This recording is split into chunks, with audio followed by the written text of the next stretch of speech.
বন্ধুরা শুভ দুপুর। কেমন আছো সবাই? আমিও ভালো আছি। আজকে আমি বানাবো মাটন কিমা কারি। প্রথমে কড়াইটা আমি গরম করে নিয়েছি, তারপরে কাচ্চিঘানি মাস্টার্ড অয়েল দিলাম, পরিমাণ মতো দিয়ে নিচ্ছি। তারপর ডুমো ডুমো করে কেটে রাখা আলুগুলো আমি ভেজে নেব। ওলট পালট করে আমি আলুগুলো ভেজে নেব। বেশি বড়ও করব না, বেশি ছোটও করব না। হলুদ আর অল্প একটু নুন দিয়ে আমি আলুগুলোকে ওলট পালট করে ভেজে নেব। আমি আলু না দিলেও চলতো, আমি আলু দিয়েছি কারণ আমাদের বাড়িতে অনেক লোক, তো কিমাটা অল্পই আনা হয়েছে, সের মধ্যে একটু আলু দিলে রুটির সাথে খাবে, তো তার জন্য একটু আলু দিতে বলেছে, তার জন্য আমি দিলাম। তো আলু আমার ভাজা হয়ে গেছে, এবার তুলে নেব। এরকমভাবেই লাল লাল করে ভেজে নিতে হবে। ওই কড়াইতেই আমি পেঁয়াজ কুচি, আদা, কাঁচা লঙ্কা বাটা, রসুন আমি থেতো করে দিয়েছি 15-16টা মতো, আর টমেটো কুচি করে দিয়েছি। এগুলো আমি এবার ভেজে নেব।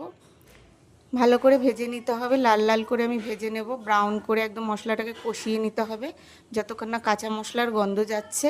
তো এর মধ্যে তারপরে আমি দেব পরিমাণ মতো হলুদ গুঁড়ো, লঙ্কার গুঁড়ো, জিরের গুঁড়ো আর স্বাদ মতো নুন। আমি আলু ভাজার সময় নুন দিয়েছি, তাই অল্প করেই দিলাম, আর দেব না। এবার ভালো করে মশলাটাকে আমি কষিয়ে নেব। একটু জল দিয়ে দিয়েছি মশলার মধ্যে। এবার ভালো করে মশলাটাকে আমার কষাতে হবে। আমি মশলাটাকে কষিয়ে নিচ্ছি। খুব ভালো করে মশলাটাকে আমি কষিয়ে নিলাম। যতক্ষণ না তেল বেরোবে আমি ঢেকেই কষাবো। মশলা কষানো হয়ে গেছে, তেল বেরিয়ে গেছে। এর মধ্যে একটু স্বাদ অনুযায়ী একটু চিনি দেব। এবার মটন কিমাগুলো দিয়ে দেবো। এখানে 300 গ্রাম মটন কিমা আছে, কিছু চর্বি আছে, আমার বাড়ির লোক চর্বি খেতে ভালো লাগে, তার জন্য আমি দিয়েছি অল্প, বেশি নয়। এবার মাটন কিমার সাথে মশলাগুলোকে আমি ভালো করে কষিয়ে নেব। ঢেকে ঢেকে মিডিয়াম আছে ভালো করে কষাবো যতক্ষণ না তেল বেরিয়ে যায়। যতক্ষণ না তেল বেরিয়ে যাবে ভালো করে কষিয়ে নিতে হবে ঢেকে ঢেকে।